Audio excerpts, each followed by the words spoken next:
Señores discentes, tengan mis saludos cordiales. En esta oportunidad desarrollaremos la actividad correspondiente a los temas de la teoría de la determinación judicial de la pena y la reparación civil. Previo a ello, indicaremos respecto a los fines de la pena. Estos tienen una función preventiva, de legalidad y culpabilidad. La primera de ellas, en la función preventiva, busca la preservación de bienes jurídicos y consolidar la vigencia del orden jurídico. El de legalidad indica que solo puede imponerse la pena prevista por la ley o en la forma que se indica en la norma punitiva y dentro de un procedimiento con criterios del debido proceso. Y la culpabilidad exige la comprobación de la responsabilidad, es decir, que se haya determinado la culpabilidad de la persona para imponer la sanción que corresponde. ¿Y qué sería la determinación judicial de la pena? Esta forma o mecanismo técnico valorativo es y lo realiza el juzgador para determinar de una forma cualitativa y cuantitativa la sanción penal, es decir, el quantum de la pena. Es decir, el juez pondera, valora la infracción de la norma y también la condición de la gente que transgrede esa norma. Es un proceso por el cual el juez de la sentencia determina tras un juicio de culpabilidad positivo la pena conminada, o sea, la pena que le corresponde, ¿no? Respecto a las circunstancias que concurren en la comisión del delito. Estas circunstancias pueden ser atenuantes o agravantes para determinar específicamente y en forma objetiva el quantum de la pena. Respecto a la dosificación de la pena o determinar concretamente la pena, debe tenerse ciertos criterios. Y los criterios que deben tenerse en cuenta es la identificación de la pena, la búsqueda o la individualización de la pena concreta y el punto intermedio, que es la verificación de la concurrencia de circunstancias en la comisión del delito. Respecto a la primera de ellos, ¿qué es la identificación de la pena básica? La pena básica surge de verificar, ¿no?, el mínimo y el máximo de la pena conminada, es decir, lo que está señalado en la norma punitiva. Ejemplo, en los delitos contra la vida, el cuerpo y la salud, homicidio simple, previsto y sancionado en el artículo 106, nos indica: el que mata a otro será reprimido con pena privativa de libertad no menor de 6 ni mayor de 20 años. Es decir, ya aquí estamos verificando que para la comisión de ese delito nos indica un mínimo y un máximo de la pena. Es decir, no menor de 6 ni mayor de 20 años. Eso es la identificación de la pena básica. Pero también verificamos que en ciertos artículos no nos indican el mínimo y el máximo.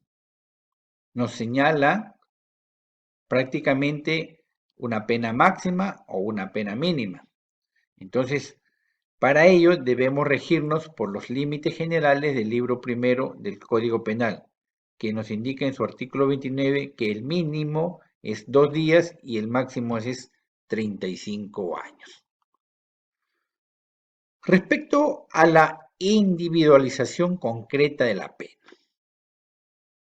Y este es un ejercicio lógico jurídico que realiza el juzgador para determinar la pena concreta, a base, ¿no?, y la verificación de la presencia y concurrencia de circunstancias que se dan en la comisión del delito.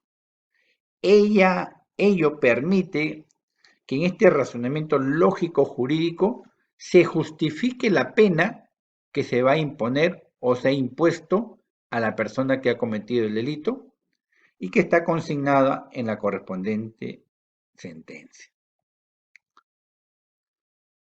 Y las circunstancias del delito. ¿Cómo podemos definir o conceptualizar las circunstancias del delito que van a determinar en mayor o menor grado la posibilidad de la sanción de la persona que ha cometido el delito? Y las circunstancias del delito son acontecimientos que están presentes en la comisión del delito, que no modifica la naturaleza del mismo, ¿no? E influyen en la punabilidad, es decir, agravándola o atenuándola. Es decir, estas circunstancias en la concurrencia en la comisión del delito determinan si es grave o menos grave el delito cometido. Es decir, estas circunstancias adoptan una forma de factores o indicadores con un fin o un carácter objetivo o subjetivo que ayudan a la medición o graduación de la intensidad del delito. Es decir, nos posibilitan cuantificar la mayor o menor desvaloración de la conducta ilícita, pues la antijuricidad del hecho, o el mayor o menor grado de reproche que cae sobre el individuo que ha cometido el delito. En conclusión, las circunstancias permiten pues valorar si un delito es más o menos grave y a partir de ello ponderar, medir el alcance cualitativo y cuantitativo de la pena que debe imponerse a su autor o partícipe. Circunstancias del delito, su clasificación. Tenemos respecto a la clasificación de las circunstancias por su naturaleza. Tenemos circunstancias comunes o genéricas, circunstancias especiales o específicas y los elementos típicos accidentales. Respecto a las primeras, las circunstancias comunes o genéricas, ellas se regulan en la parte general del código y se aplican a cualquier delito. Solo permite graduar la pena dentro de sus límites típicos. Y es así que en el artículo 46 del Código Penal, en su primer párrafo, se señala un listado de todas las atenuantes que puedan concurrir en la comisión del delito. Y continuado a ese párrafo, en el segundo, también nos informan de un listado sobre las circunstancias agravantes que concurren en la comisión del delito. Respecto a las circunstancias especiales o específicas, estas están reguladas en la parte especial del código y tienen una conexión funcional con determinados delitos. Ejemplo, si nosotros vemos las circunstancias que recaen en la comisión de delitos 186 o 189, es decir, en el artículo 189 nos informa sobre el delito de robo agravado. ¿Y cuáles son las circunstancias agravantes? Por decir que la persona que comete el delito de robo agravado lo hace en hora de la noche, lo hace en casa habitada, ¿no? La parte agraviada son menores de edad, eso gradúa y cuantifica de una forma cualitativa, ¿no? La agravación del delito, o es decir, la agravación del hecho para determinar y en su momento ponderar la gravedad de la comisión de ese delito. Y los elementos típicos accidentales son aquellos que son añadidos a tipos básicos determinados, ¿no? Con unas circunstancias que se dan en que los actores de la comisión del delito, ejemplo, ¿no? Actor activo y pasivo, tienen una relación de parentesco. Ejemplo, el delito de parricidio. Es decir, estos elementos típicos accidentales o circunstancias no especiales son que le dan una mayor gravedad a la comisión del delito atendiendo a la condición del agente activo de la comisión del delito, es decir, por cuanto tienen una relación de parentesco entre víctima y victimario. Respecto a las clases de circunstancias por su efectividad, tenemos las atenuantes, las agravantes y las mixtas.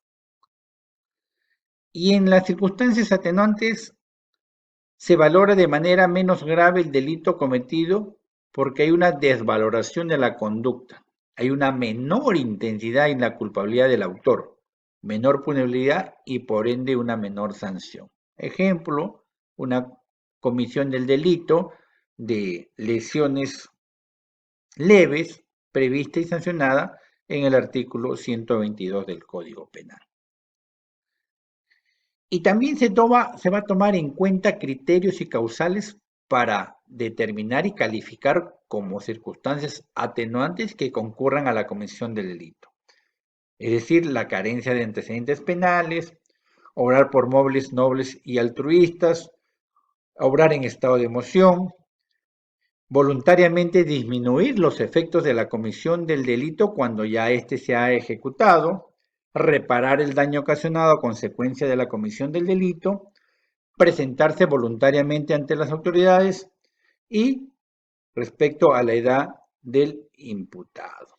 Son causales que pueden concurrir como circunstancias atenuantes en la comisión del delito. Bien, y ahora respecto a las circunstancias agravantes, estas están orientadas a incrementar el desvalor de la conducta respecto a la culpabilidad. Es decir, el reproche al autor a la punibilidad, lo que implica una mayor pena. Es decir, aquí se incrementa, se aumenta el quantum de la pena por las circunstancias que concurren para medir y calificar al delito con unas circunstancias agravantes. Y las causales son sobre bienes de utilidad social o colectiva, ejecutar la acción, ¿no? Por algo remunerativo o intercambio de dinero, una discriminación del medio empleado, el abuso de condición de superioridad o la condición del agente, la reincidencia, la habitualidad y cuando la víctima es menor o tiene un parentesco. Es decir, esas son las causales, entre otras, que concurren para calificar al delito como agravante. Y las circunstancias mixtas son aquellas circunstancias que concurren al delito en una forma concurrente, en forma agravante o atenuante. Así tenemos como por ejemplo en el artículo 179.4. Respecto a este delito de favorecimiento a la prostitución, el parentesco es una circunstancia que determina la agravación del delito. Sin embargo, esta misma circunstancia de relación de parentesco entre víctima y victimario, en el artículo 208 libera de punibilidad a este agente. Es decir, cuando se comete la presunta comisión de un delito de hurto, apropiaciones, defraudaciones y daños entre parientes, excluye la punibilidad, es decir, no es punible. Aquí estamos viendo en todo caso la concurrencia de agravantes y atenuantes. Y respecto a la clasificación de circunstancias por su relación con la pena conminada, tenemos las cualificadas y las privilegiadas. Respecto a las cualificadas, genera un aumento de la condición o la connotación penal por encima del máximo legal original. Y así tenemos, por ejemplo, en el artículo 46.b del Código Penal, dice que la calidad del agente, que puede ser ascendente o descendente, supera más la máxima pena que se señala en el tipo penal específico. Es decir, a un tercio por encima del máximo legal fijado para el delito. Es decir, la condición del agente activo en relación a la víctima o al agraviado supera por encima del máximo legal señalado en el artículo pertinente. Y las privilegiadas genera un descenso en el mínimo legal original, es decir, por debajo de la pena mínima se va a determinar el quantum de la pena. Y ello es cuando, por ejemplo, el agente tenga entre 18 y menos de 21 años o más de 65 años en la comisión del delito, y en ese momento se determina, se cuantifica la pena a favor de la gente. ¿Por qué? Por su condición dentro de lo que es la edad en el momento de la comisión del delito. Ahora hablaremos respecto al tema de la reparación civil. Y la reparación civil es una pena en conjunto que se determina, ¿no?, por el juez de la sentencia. El juez ordena pagar o compensar el daño que se ha hecho en contra del sentenciado.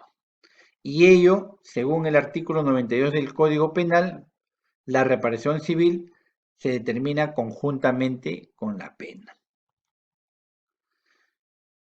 Y nos referimos a la reparación civil como una forma también de restitución del bien. Es decir, se trata en suma de restaurar o reponer la situación jurídica quebrantada por la comisión de un delito o una falta.